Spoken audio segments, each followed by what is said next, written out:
Hello everyone, and welcome to this special weekday Motor Trade Radio podcast, powered by eBay Motors Group, with Philip Nothard and Curtis Hutchinson, bringing you all the chatter that matters across the franchised and independent dealer sectors.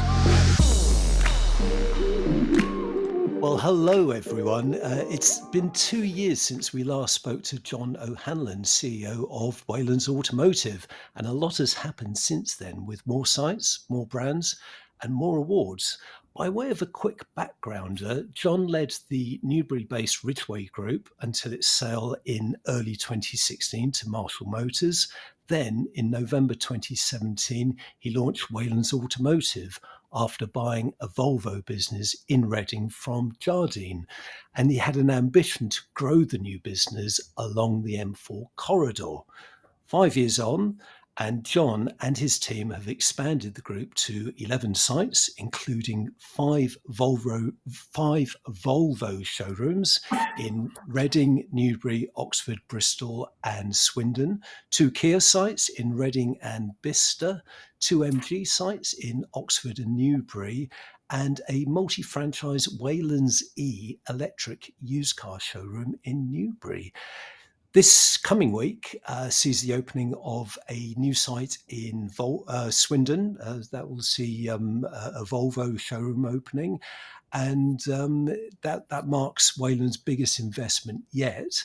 And next month, the group debuts with Polestar at a brand new facility in Bristol's Cribbs Causeway. So a busy 5 years, John. Welcome back to the Motor Trade Radio podcast. There's certainly plenty to talk about, isn't there? Thank you, Philip, and thank you, Curtis. It's great to be back on, and honestly, it doesn't feel like 2 years. But I guess we have been busy in between. Yeah, have you made a note of all that, John? Just you don't forget. Let Curtis do the research on you. Yeah, it's so often, I know in the trade we are driven by daily, weekly, monthly targets. We don't often look over the shoulder at what we've done. And sometimes we should do it more and we should celebrate it more. But it feels like we're still on the journey. And I mean, before we sort of get you to talk about the what has been happening with the group and expanding the footprint and OEM representation back in since 2006, you talked there about obviously celebrating and things like this, and we were talking quickly before we recorded. But are you taking Pizza Express on in the home delivery pizza market? Or because I love your social and it's fantastic, but there is a reason behind what you're doing and what the impact is. And I never want, because it is my route to social, and anybody who follows it, hopefully it does reflect a little bit of my personality as well. So yeah, there are some serious parts on there. There are some announcements, but there's one or two where it's just a bit of fun. And January has been hectic as we come into as we come into the start of the year. And one of the things that we always do is a little Waylands roadshow, and that's where we go out and we meet all the teams and we just tell them, okay, here's where 2022 ended up. Here's what's happening in your business. We allow the general managers, the managers to present, and we just talk about what we're doing. And it means that they don't have to guess, they don't have to make stuff up. We're open, we're honest, we're transparent. And I think it really works in terms of maintaining our culture. We do that. We do our Waylands Way, which, we still do print.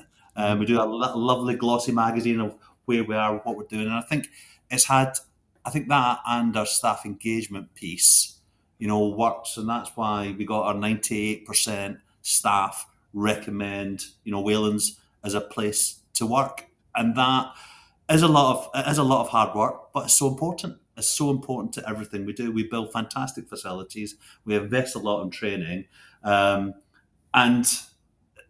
to get that result, that we've got an engaged culture, we've got an engaged team, it makes me really proud. And if we have a little bit of fun along the way, and whether that be some of the little prizes, some of the awards, some of the shout outs, then that's great. And if it's a little bit of pizza and a little pizza box, so that was a very long way of answering. No, we're not all Pizza Express. Then of course, we'll do it, and we'll do more of it. And that's the local personality coming through, on the way through. And I mean, the first question was, back in returning to the market back in 2016, and following on, the success of the Ridgeway Group, Yeah. and I was just going to say what prompted you to start all over again with Waylands, but I think you just really, you just love the industry, don't you, and everything. I do, and I think the last time we probably did chat around about last time about how Mrs. O'Hanlon chased me out the door. But we've had some recent chatter about people with their roses in the gardens recently as well. Yeah, and but you do need to. I think when you go from a busy and quite an intense job, just having that break is an opportunity. And I had those 3-4 months off where I did nothing. I shut down the LinkedIn for those few months and just concentrated and spending some time again with the family. You don't get the chance, but I did have the itch, and of course, you're probably you're in a great position in terms of contacts, both in terms of teams that you want to work with and in terms of the brands that you want to work with as well. Now, John, the group actually started as a soulless Volvo business up until 2021, when you bought your first Kia site in Reading. That was from Pendragon. Now, you clearly had close ties with a lot of OEMs at Ridgeway. Yeah. Was the intention always to go multi-franchise? And how did you go about selecting the brands you wanted to represent? I think when I started off, our key strategy was to get to 100 million turnover, and working with I would talk about working with great brands that reflect the characteristics that Waylands feels important, and that would be about safety, sustainability, product, all those areas where we want to be able to demonstrate the best performance. And that for me was absolutely Volvo. I think what changed was we began to get a lot of clarity around about the rise of electric vehicles, and I wanted to position myself to work with the brands that were best positioned to take advantage of the change. And part of that is driven by customer demand, but also a lot of it is driven by what our manufacturer partners will supply. So, in my head, I then wanted to start looking at who would be the best volume brand to work with, who would be the best budget brand to work with, who would be the best sports premium brand to work with. And some of it was people I knew. I've known Paul Philpott going right back to Toyota days where we had initial discussions with Ridgeway. But some of it's been new friends. When we get into Guy and Greg and William at MG, those are new relationships we've developed because we see those brands as a key part of our future, and I think of automotive future as we move towards the more sustainable world. And as it stands, you currently have 2 Kia sites. How's the Kia experience been for you? And is there room for further growth with the brand? I think I'm on the record. I love how we work with all our brand partners, and that's really important to me. I want to work with brands who who do want to listen, who do want to take feedback, who do want to work closely with the retailers. And I think with all our brand partners, we've got that. And that is really important to me personally. I think Kia are, incredibly consistent about what they do and how they do it. And the product they are delivering is just phenomenal. And that always makes our job easier, but to do it in an environment where you understand exactly where the brand's going, what the brand wants to achieve, it just makes everyone's life easier. But, I could say the same with Volvo and how they've worked closely with us as we've moved slowly towards the D2C model. And also MG, absolute clarity about what they want to achieve and how they're going to achieve it. And I'm learning slowly around with Polestar as well as we begin to establish that relationship. You're listening to all the chatter that matters on Motor Trade Radio, powered by eBay Motors Group. This is your weekly one-stop shop for all the biggest car retailing headlines from across the media, available on demand wherever you are on your podcast feed. And I mean, John, you mentioned MG a couple of times there, and that relationship with MG, and I think it's 2021 that you joined that, and you appear to join at that spot on time in terms of the brand and that growth of the brand, and particularly that sort of entry point to affordable EVs and that shift there, and even more recently, in the top 10 of January registrations. But how do you describe your journey with MG? And do you see see further growth with MG? Because it is an inspiring brand now for growth, isn't it? I mean, they have got some significant growth aspirations going forward. No, and in fairness, I didn't answer your the last question round about Kia. I have quite a clear understanding that we share. And when we started off our strategy, it was to be 100 million within 5 years, but we quickly, achieved that. So we then came out with our plan 25, which was, let's get to 250 million in a balance sheet of 10 million.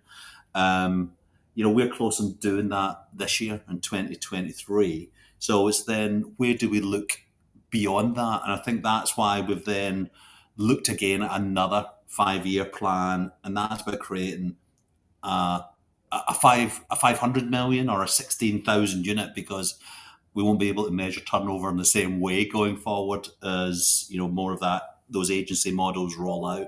So that's how we've defined it. So we do need to have more growth, and some of that will come from the businesses that we buy.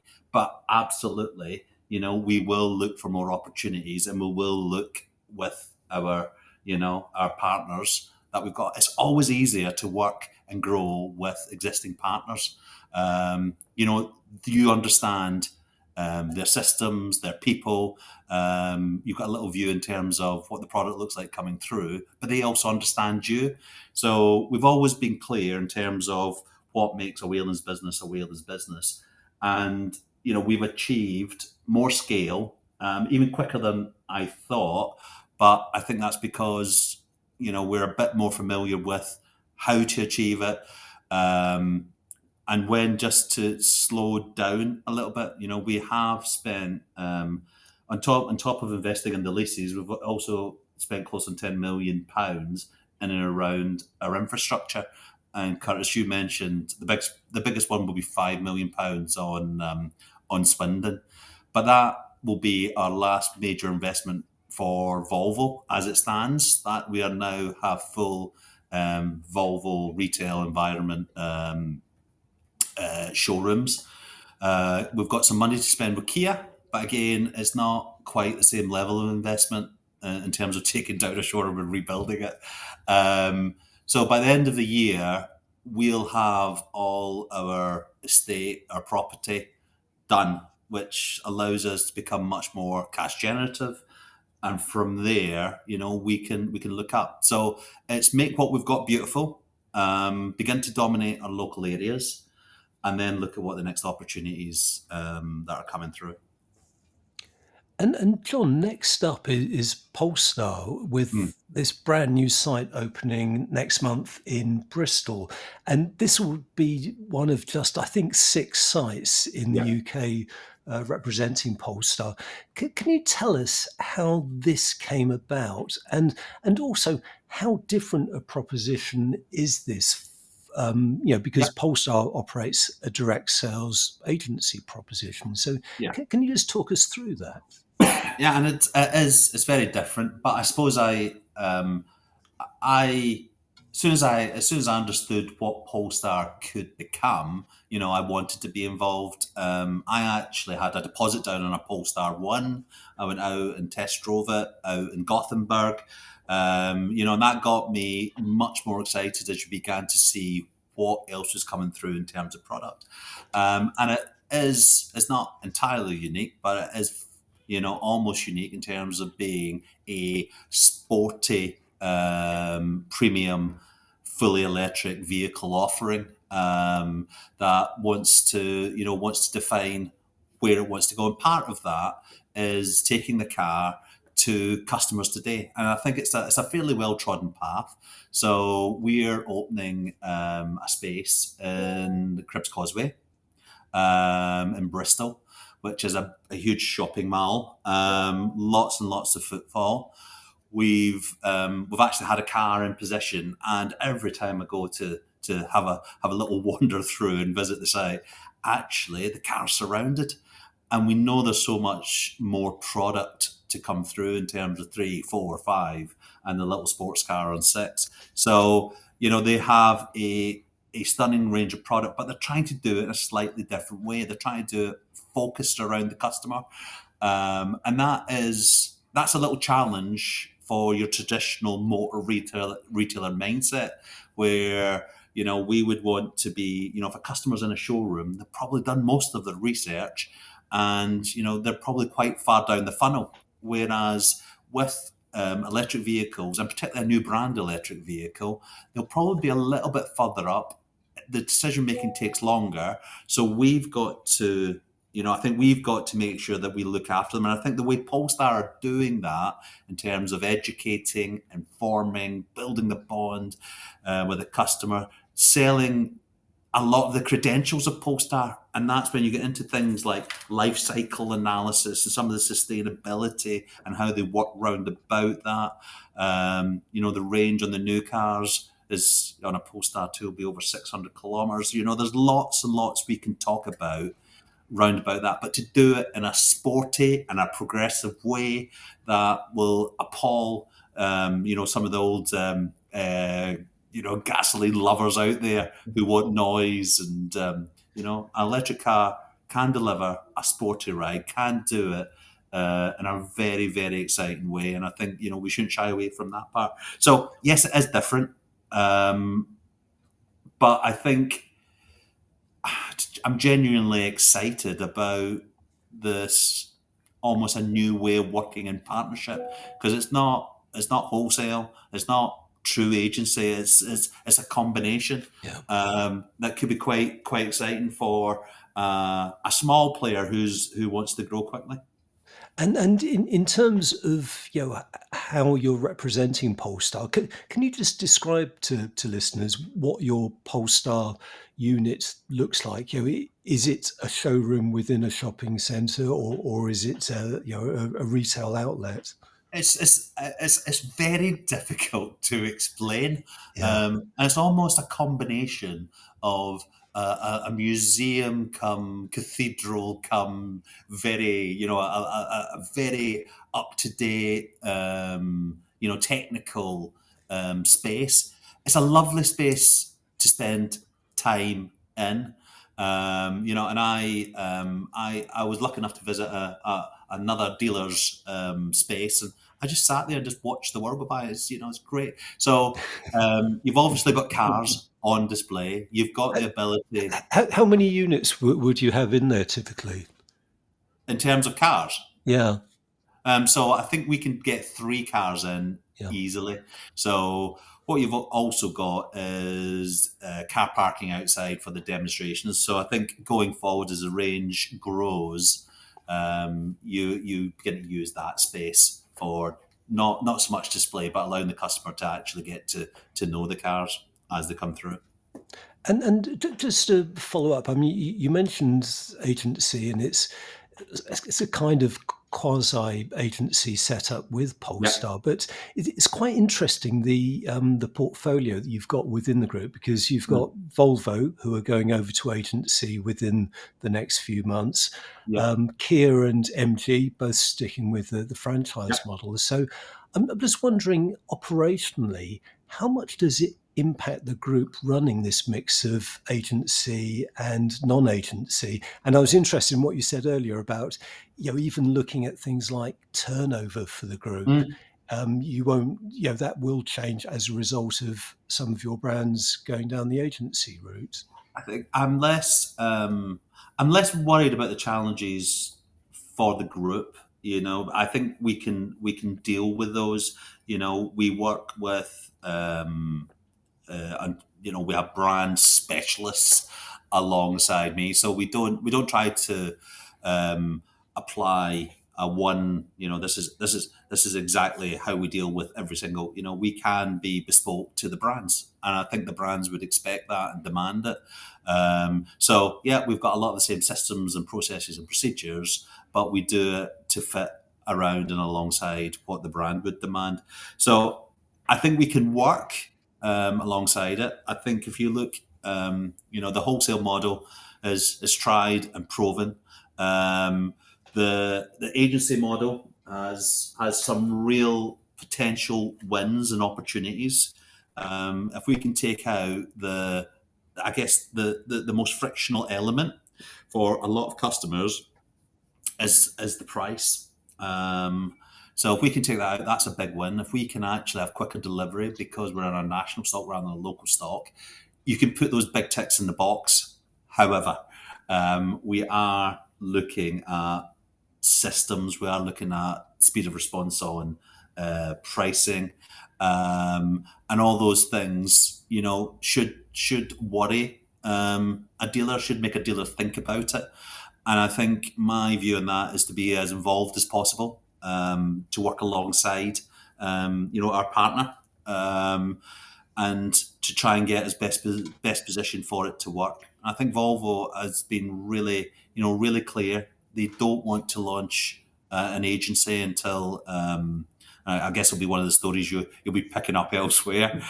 They don't want to launch agency until it's right, and that's absolutely the right thing. Don't be driven by a date. Be driven by getting the systems right, the policies right, the procedures right, and have everyone on board. You get one chance to make a first impression. You get one chance to get this right, and that's why it is important. So for you as a business, Volvo, I mean, it's well known that they've delayed it, I think possibly twice, but for a business, that hasn't affected you adversely. No, I think for us, we've kept everyone informed, and because we've worked really hard on getting the agency model for Volvo as right as possible. And I think the feedback that we're getting is it is the best relationship with dealers. That's the feedback that we seem to be getting from some of the people who have looked at other agency models. It will be bumpy. We know it will be bumpy, but I think the approach that Volvo is taking has been open, has been transparent. It's allowed us to feed back into the businesses because there is a lot of fear. People don't like change, but if you understand where everyone's going, if we march in the same direction together, we stand a much better chance of making a success.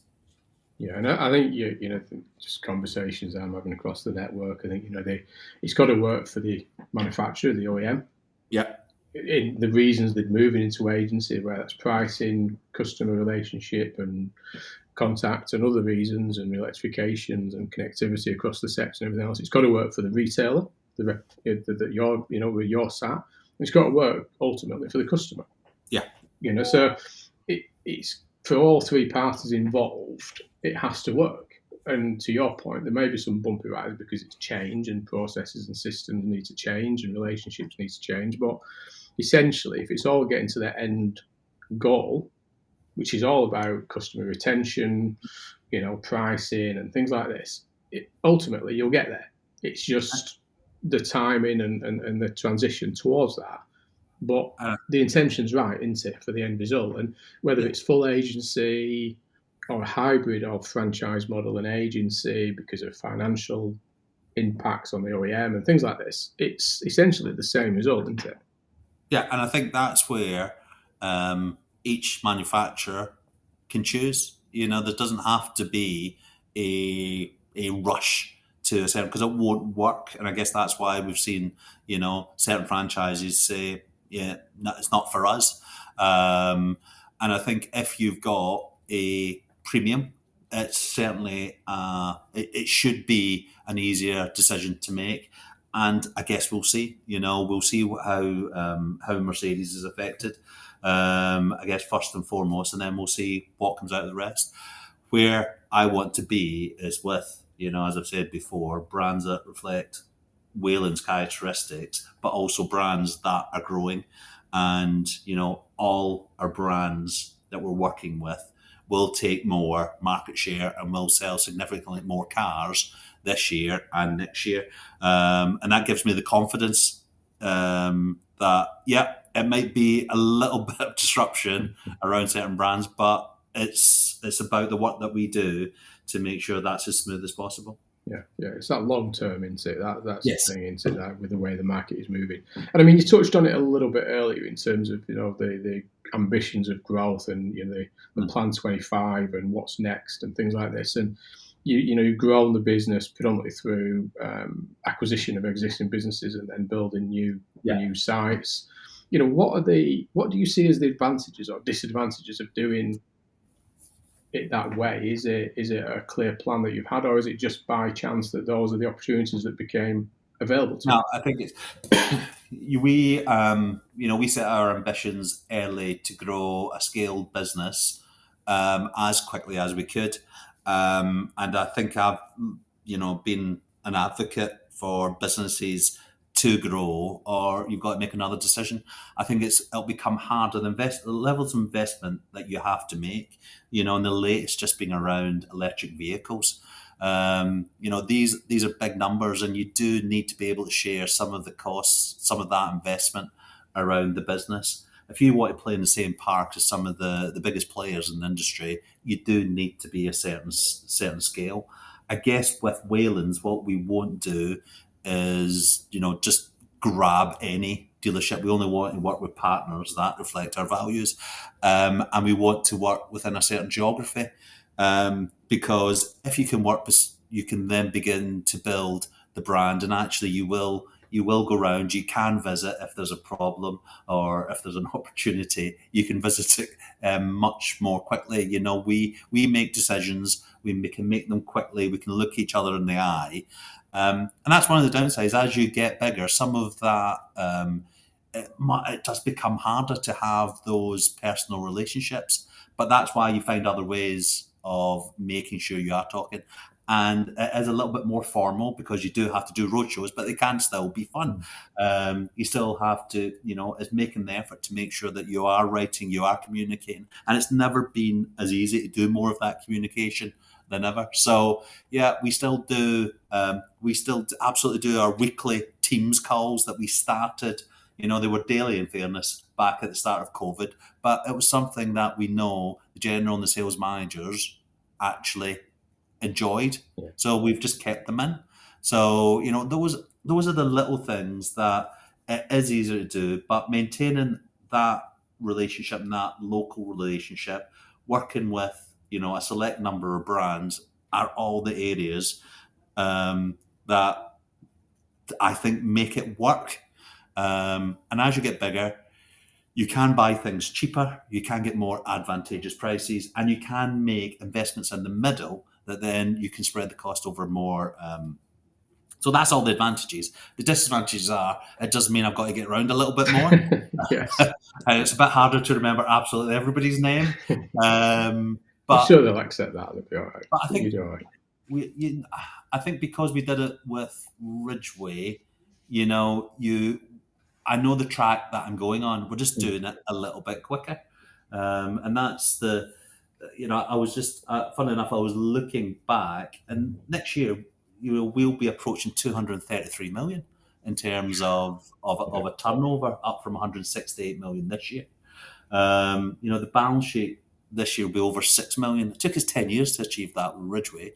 Yeah. So it feels that we're doing, more of the right stuff today with the brands that we're working with the team that we're beginning to assemble. But my commitment to, our existing teams and our existing brands is, we only grow when the business is ready.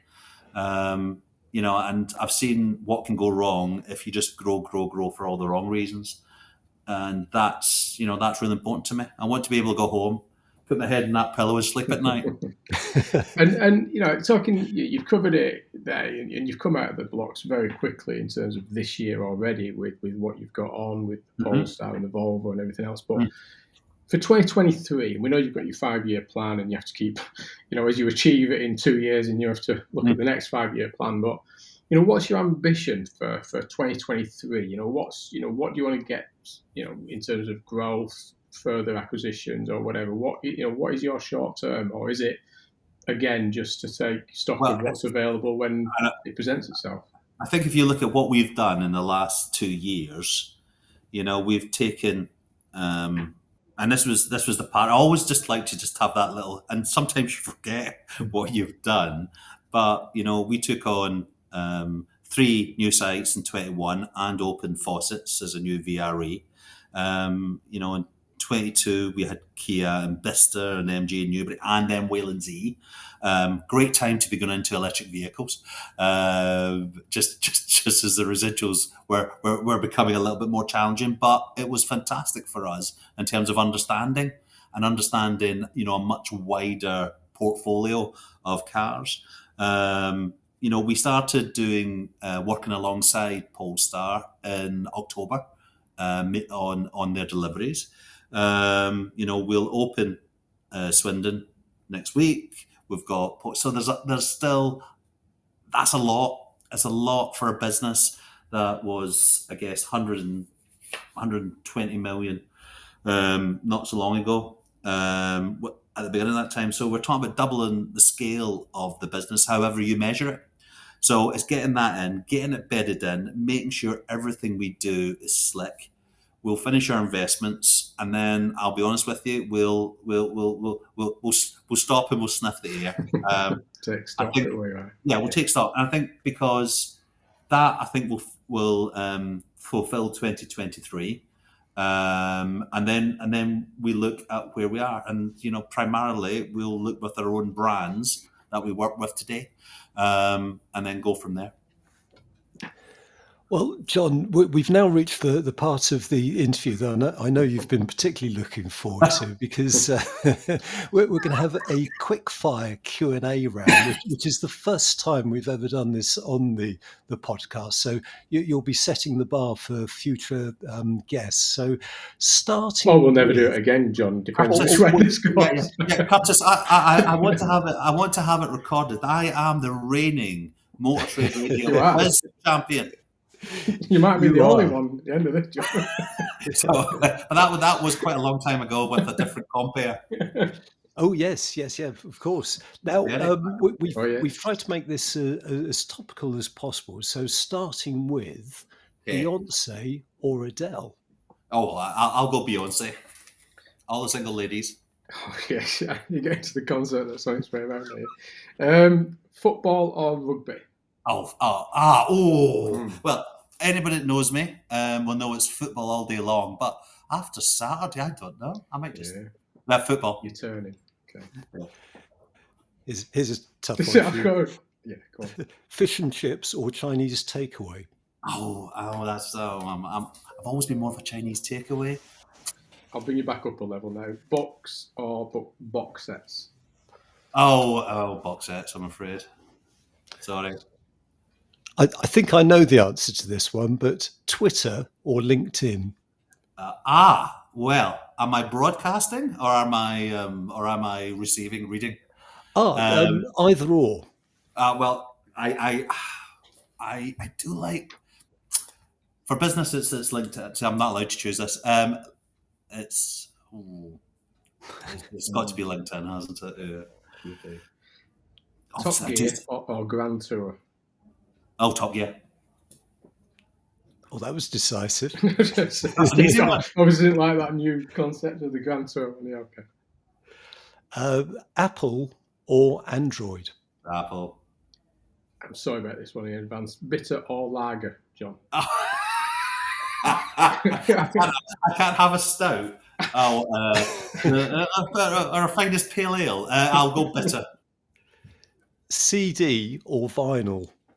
Oh, oh, oh, oh. I think vinyl. I think there you go. There's a blast from the past. I'll explain that to the kids.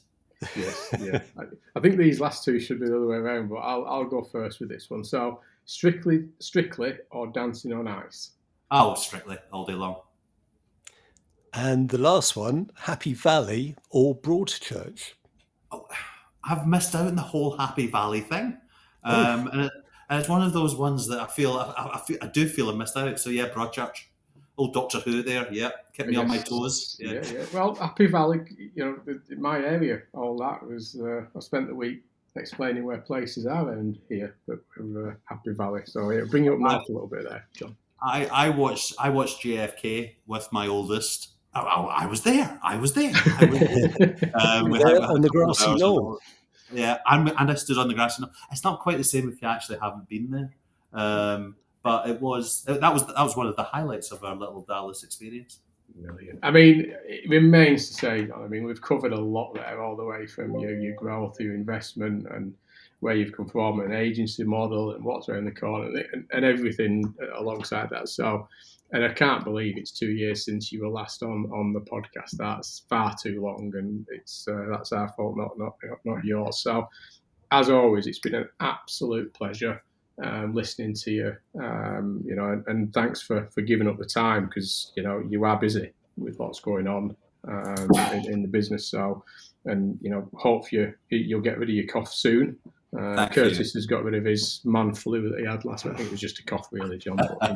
You've just got to power through, John. I'm just going. I'm off the drugs now. I was running on Strefen and some cough syrup, so I'm off of that now. So I'm feeling better. It's less annoying. I'm sleeping better, which is obviously really annoying for the teams when they see me come in with my tail wagging. And I'm now going to pop down to Swindon and just make sure that the final bits and pieces of snagging is all right, so that we're ready for opening on Monday.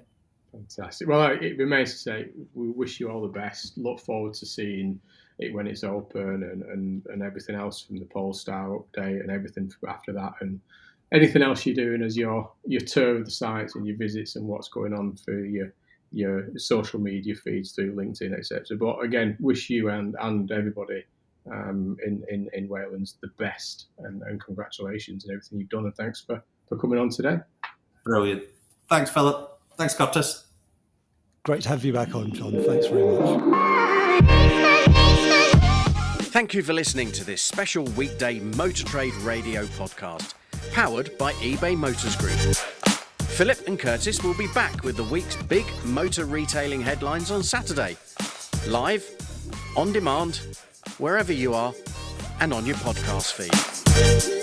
In the meantime, if you'd like to get in touch with Philip and Curtis, come on the show or send a press release, then email them at motortraderadio@yahoo.com. You can also join the Motor Trade Radio, LinkedIn and Facebook groups, or follow the podcast on Twitter. You've been listening to the Motor Trade Radio podcast, bringing you all the chatter that matters.